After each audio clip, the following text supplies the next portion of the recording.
अब मैं आपके सामने पिछले साल के नेट के पेपर में परफॉर्मिंग आर्ट्स सेक्शन में आए दो अनसीन पैसेजेस यानी गद्यांश को पढ़ने जा रही हूँ। हमारा उद्देश्य इन दो पैसेजेस को शेयर करने के पीछे ये है कि आप लोगों को एक आइडिया हो जाए कि नेट के पेपर में कैसे अनसीन पैसेजेस आ सकते हैं। तो आप बस ध्यान से इस पैसेज को पढ़िए और जो ऑडियो है उसको सुनिए और साथ ही अंत तक हमारे वीडियो से जुड़े रहिए। इस पैसेज का शीर्षक है प्रोजेक्ट टाइगर। प्रोजेक्ट टाइगर ने हाल ही में 50 वर्ष पूरे किए हैं।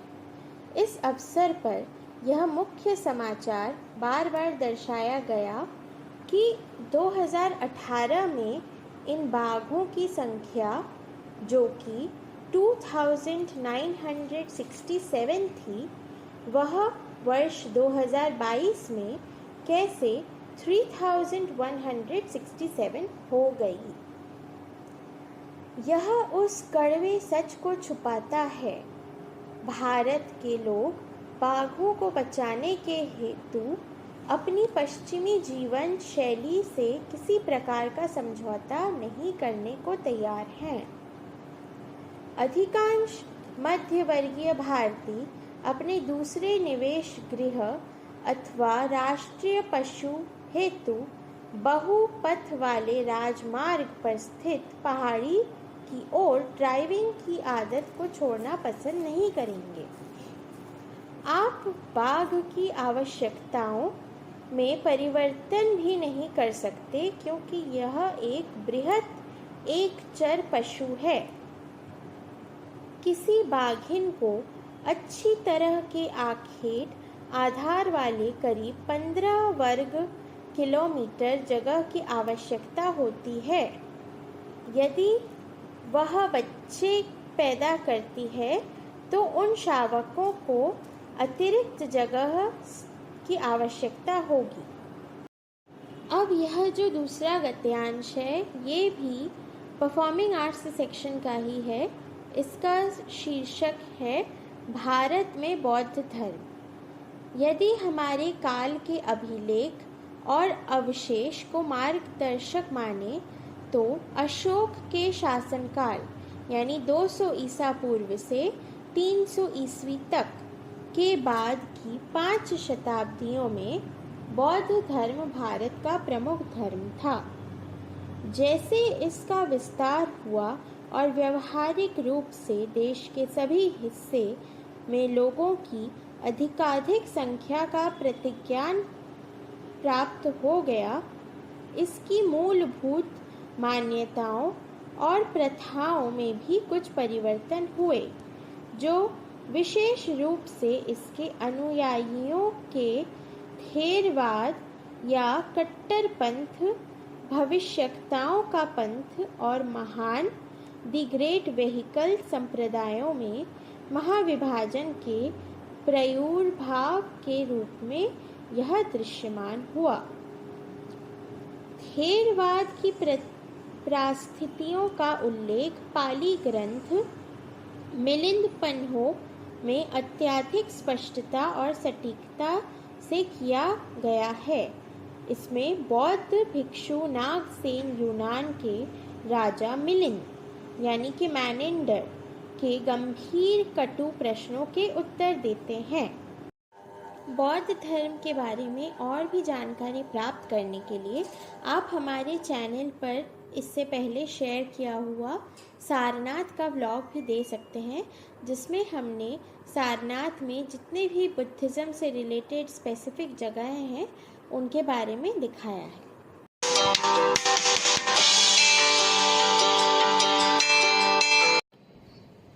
नेट के एग्जाम्स में बहुत सारे फिलोसोफर्स, कवि, लेखकों के बारे में पूछा जाता है, जिसमें कि महान जो रचनाकार हैं उनके बारे में रविन्द्रनाथ टैगोर हैं, जैसे रविंद्र संगीत के लिए उनकी रचनाओं के बारे में बात की जाती है, पूछा जाता है। वो आपके बीपीए के सिलेबस में है, तो उनकी जब जीवनी पढ़ेंगे तो उनकी मुख्य रचनाओं के बारे में आपको पता चलेगा। आपको क्या ये मालूम है, रविंद्र संगीत का भी नेट का एग्जाम होता है। ये इतना ज़्यादा मतलब लार्ज स्केल पे वहाँ पे पढ़ाया जाता है कि उसमें से कुछ पॉइंट्स आपके जनरल डांस वाले सेक्शन में भी आते हैं। क्योंकि शांति निकेतन जो कि विश्व भारती, उसमें भी नृत्य संगीत की शिक्षा दी जाती है, तो उसमें न जाके अब हम चले आते हैं साउथ वाले सेक्शन में। कर्नाटक शैली में कुछ आप इम्पोर्टेंट नाम नोट कर लीजिए, जैसे त्यागराज जी, पुरंदर दास जी, मुत्तुस्वामी दीक्षित और क्षेत्रज, इनके पदम वगैरह काफ़ी प्रचलित हैं। और त्यागराज जी के पंचरत्न कृतियों के बारे में अक्सर पूछा जाता है, तो आप उनके नाम नोट कर लीजिए।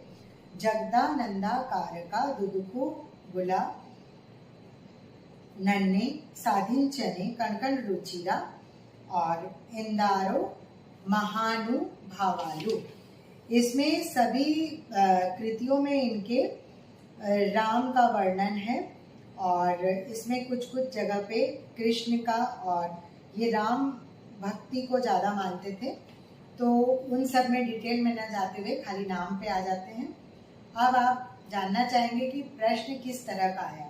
2022 से लेके 24 तक के बीच में क्वेश्चन का पैटर्न काफ़ी चेंज हो गया है, तो अब आपको मैं कुछ एग्जांपल्स दे रही हूँ उनके माध्यम से, जिसमें आपको 2023 के एंड में जो एग्ज़ाम हुआ और उसके पहले जो 2023 में एग्ज़ाम हुआ उसके क्वेश्चंस मैं शेयर करने जा रही हूँ। तो ध्यान से क्वेश्चन को शुरू से लेके आखिर तक सुनिएगा, तो आपको पता चल जाएगा कि किस तरह के क्वेश्चंस आते हैं। जैसे इसमें एक मैच द कॉलम आया जिसमें सब कुछ अलग अलग बिखरा हुआ था। ये साउथ ईस्ट एशियन कंट्रीज के डांस और उसके कैरेक्टर से रिलेटेड क्वेश्चन था, जिसमें वांग सावन, इसका संबंध कहाँ से? मलेशिया। सरसुवे, इसका संबंध फिलीपींस से है। सोकारी श्रीलंका। चिऊ, ये वियतनाम है। चाइनीज ओपेरा में डांस क्या है? तो यह एक स्त्री पात्र है, पर क्वेश्चन में ऑप्शन बहुत सारा दिया हुआ था। जीवन से बड़े पुरुष पात्र, हास्य या घृणित, जीवन के निकटता से खींचे गए पुरुष पात्र और फिर स्त्री पात्र। तो सारे ऑप्शंस मैं नहीं पढ़ूंगी, जिन क्वेश्चंस में ज़रूरत है उन्हीं में पढ़ूंगी, क्योंकि फिर बहुत ज़्यादा लंबा हो जाएगा वीडियो, तो आप उसे नहीं देखेंगे। निम्न कला रूपों का भरत मुनि के समय से और भारतवर्ष में पूर्व से पश्चिम के क्रम में भौगोलिक स्थिति के अनुसार उनकी उत्पत्ति का सही क्रम लगाइए। मतलब उस समय से लेके अब तक, उस समय क्या नाम था ये नहीं पता था। इसका सही क्रम होगा विदोपत नाच, सुमंग लीला, देवधनी और माझी। ये सारी चीज़ें आपको मैं फोक डांसेस ऑफ इंडिया में बता चुकी हूँ। जापान के नोह में निम्नलिखित में से कौन सा एक प्रकार की भूमिका नहीं है? मतलब नहीं है बताना है, मतलब जो कॉमनली नहीं है। इसमें 4 ऑप्शन दिए थे, शिट, वाकी, कोकतू, कोकाटा। तो कोकतू इसका सही आंसर है। मुगल तमाशा और 10 कठिया निम्नलिखित में से किस राज्य से संबंधित है? 4 राज्य के नाम दिए हुए थे, तो ये उड़ीसा का है। भारत के रंगमंच में रंगनी पीठ के प्रत्येक पार्श्व पर स्थित 2 वर्गाकार क्षेत्र में प्रत्येक कोने में 4 स्तंभ होते थे, जिन्हें किस रूप में जाना जाता था? इनको मत वारिणी के रूप में जाना जाता था। ये जब आप नाट्यशास्त्र में पूर्व रंग और प्रेक्षागृह पढ़ेंगे और कैसे सभा का आयोजन वगैरह, सभापति वाला चैप्टर, तो आपको पूरा मिल जाएगा। इसमें 4 ऑप्शन दिए हुए थे, रंगशीर्ष, षड्दारों और वेदिका। मुदी एक्टू में मुदी का आशय क्या है? मुदी का आशय मुकुट से होता है और ये कथकली नृत्य शैली में होता है, पर इसमें काली, देवी काली से संबंधित है, जिसमें नागफड़ी युक्त काली की आंगिक, रंगभूषा काली का मुकुट और उनकी पंखुड़ियाँ मस्तक और मुख पर लगी हुई। मैं शॉर्ट करके पढ़ रही हूँ। इनमें से कौन शिलापधिकरण के पात्र हैं? कोवालन, पद्मावती, कपिला, कन्नगी। कोवालन और कन्नगी मतलब दो ऑप्शन आपको सिलेक्ट करना होगा। अगर एक लिखा है तो एक, दो लिखा है तो दो। तो कोवालन और कन्नगी दो मुख्य पात्र हैं और इसमें एक प्रेम कहानी है। नाट्य शास्त्र के अनुसार अद्भुत रस के प्रधान देवता कौन है? रुद्र, काल, यम और ब्रह्मा। अद्भुत रस, इसमें कॉमन सेंस वाली बात है कि रुद्र, काल और यम, इनको देख के हमें अद्भुत वाली फीलिंग नहीं आएगी, ब्रह्मा जी को देख के आएगी। इन लोग को देख के डर लगेगा। तो यहाँ पे अद्भुत रस प्रधान कौन है? तो देवता ब्रह्मा जी है। नाट्यशास्त्र में वर्णित मिथकीय उत्पत्ति के अनुसार नाट्य के 3 अभिलक्षणों को चिन्हित करिए। इसमें 5 ऑप्शन दिया हुआ था, मतलब नाट्य शास्त्र के अंतर्गत क्या आता है, नाट्य शास्त्र को क्या कहा जाता है, इन सब चीजों को ध्यान में रख के आंसर देना होगा। क्रीडनीय पंचम वेद सर्ववर्णिक। क्रीडनीय मतलब क्या है? मतलब पहले जमाने में डांस को एक खेल के रूप में जाना जाता था प्राचीन कालीन युग में। तो ये जो हम अंग प्रत्यंग और उपांग के द्वारा जो हम एक्शंस करते हैं उसे एक तरह की क्रीड़ा या कार्य कहते हैं। तो इसलिए क्रीडनीय पंचम वेद हमेशा से कहा गया है कि नाट्य वेद 4 वेदों का सार है, इसलिए ये पंचम वेद है और सार्ववर्णिक है, मतलब इसमें सभी चीजों का वर्णन है।